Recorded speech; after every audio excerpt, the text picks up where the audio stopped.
राधे राधे, जय श्री कृष्णा दोस्तों। इस व्रत कथा के बिना अधूरा है विजया एकादशी व्रत। जाने संपूर्ण पौराणिक व्रत कथा।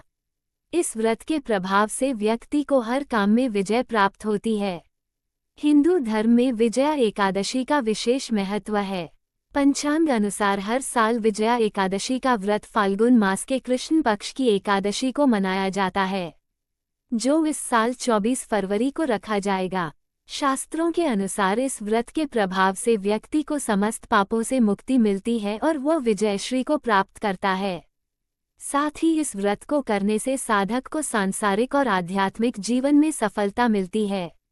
आइए जानते हैं इस दिन कौन सी व्रत कथा, कौन की कथा पढ़ने से व्रत का पूर्ण फल प्राप्त होता है। आइए जानते हैं विजया एकादशी व्रत की कथा। एकादशियों का महात्म्य सुनने में अर्जुन को अपार हर्ष की अनुभूति हो रही थी। जया एकादशी की कथा का श्रवण रस पाने के बाद अर्जुन ने कहा, हे पुंडरीकाक्ष, फाल्गुन माह के कृष्ण पक्ष की एकादशी का क्या नाम है तथा उसके व्रत का क्या विधान है? कृपा करके मुझे इसके संबंध में भी विस्तारपूर्वक बताएं। श्री कृष्ण ने कहा, हे अर्जुन, फाल्गुन माह के कृष्ण पक्ष की एकादशी का नाम विजया है। इसके व्रत के प्रभाव से मनुष्य को विजयश्री मिलती है। इस विजया एकादशी के महात्म्य के श्रवण व पठन से सभी पापों का अंत हो जाता है। एक बार देवर्षि नारद ने जगत पिता ब्रह्मा जी से कहा, हे ब्रह्मा जी, आप मुझे फाल्गुन माह के कृष्ण पक्ष की विजया एकादशी का व्रत तथा उसकी विधि बताने की कृपा करें। नारद की बात सुन ब्रह्मा जी ने कहा, हे पुत्र, विजया एकादशी का उपवास पूर्व के पाप तथा वर्तमान के पापों को नष्ट करने वाला है। इस एकादशी का विधान मैंने आज तक किसी से नहीं कहा, परंतु तुम्हें बताता हूँ। यह उपवास करने वाले सभी मनुष्यों को विजय प्रदान करती है। अब श्रद्धापूर्वक कथा का श्रवण करो। श्री राम को जब 14 वर्ष का वनवास मिला, तब वह भ्राता लक्ष्मण तथा माता सीता सहित पंचवटी में निवास करने लगे। उस समय महापापी रावण ने माता सीता का हरण कर लिया। इस दुखद घटना से श्री राम जी तथा लक्ष्मण जी अत्यंत दुखी हुए और सीता जी की खोज में वन वन भटकने लगे। जंगल जंगल घूमते हुए वे मरणासन जटायु के पास जा पहुँचे।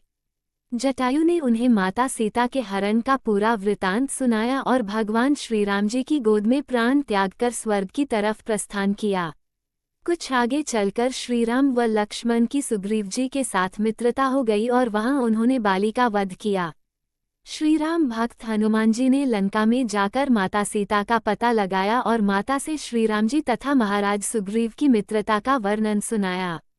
वहां से लौटकर हनुमान जी श्री रामचंद्र जी के पास आए और अशोक वाटिका का सारा वृतांत कह सुनाया। सब हाल जानने के बाद श्री रामचंद्र जी ने सुग्रीव की सहमति से वानरों तथा भालुओं की सेना सहित लंका की तरफ प्रस्थान किया।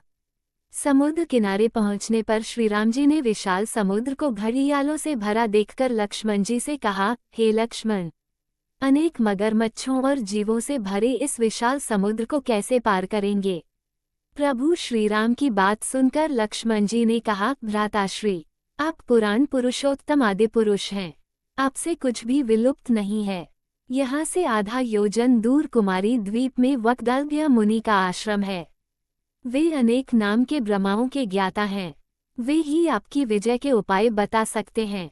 अपने छोटे भाई लक्ष्मण जी के वचनों को सुन श्रीराम जी वक्दल्भ्य ऋषि के आश्रम में गए और उन्हें प्रणाम कर एक ओर बैठ गए। अपने आश्रम में श्रीराम को आया देख महर्षि वक्दल्भ्य ने पूछा, हे श्रीराम, आपने किस प्रयोजन से मेरी कुटिया को पवित्र किया है? कृपा कर अपना प्रयोजन कहें प्रभु। मुनि के मधुर वचनों को सुन श्रीराम जी ने कहा, हे ऋषिवर, मैं सेना सहित यहाँ आया हूँ और राक्षस राज रावण को जीतने की इच्छा से लंका जा रहा हूँ। कृपा कर आप समुद्र को पार करने का कोई उपाय बताएं। आपके पास आने का मेरा यही प्रयोजन है। महर्षि वक्दल्भ्य ने कहा, हे राम, मैं आपको एक अति उत्तम व्रत बतलाता हूँ, जिसके करने से आपको विजयश्री अवश्य ही प्राप्त होगी। ये कैसा व्रत है मुनिश्रेष्ठ, जिसे करने से समस्त क्षेत्रों में विजय की प्राप्ति होती है? जिज्ञासु हो श्रीराम ने पूछा। इस पर महर्षि वक्दल्भ्य ने कहा, हे श्रीराम, फाल्गुन माह के कृष्ण पक्ष की विजया एकादशी का उपवास करने से आप अवश्य ही समुद्र को पार कर लेंगे और युद्ध में भी आपकी विजय होगी। हे मर्यादा पुरुषोत्तम, इस उपवास के लिए दशमी के दिन स्वर्ण, चांदी, तांबे या मिट्टी का एक कलश बनाएं। उस कलश को जल से भरकर तथा उस पर पंच पल्लव रखकर उसे वेदिका पर स्थापित करें। उस कलश के नीचे सतंजा अर्थात मिले हुए 7 अनाज और ऊपर जौ रखें। उस पर विष्णु की स्वर्ण की प्रतिमा स्थापित करें। एकादशी के दिन स्नानादि से निवृत्त होकर धूप, दीप, नैवेद्य, नारियल आदि से भगवान श्रीहरि का पूजन करें। वह सारा दिन भक्तिपूर्वक कलश के सामने व्यतीत करें और रात को भी उसी तरह बैठे रहकर जागरण करें। द्वादशी के दिन नदी या बालाब के किनारे स्नान आदि से निवृत्त होकर उस कलश को ब्राह्मण को दे दें।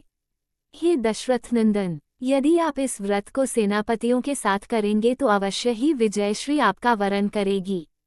मुनि के वचन सुन तब श्री रामचंद्र जी ने विधिपूर्वक विजया एकादशी का व्रत किया और इसके प्रभाव से राक्षसों के ऊपर विजय प्राप्त की।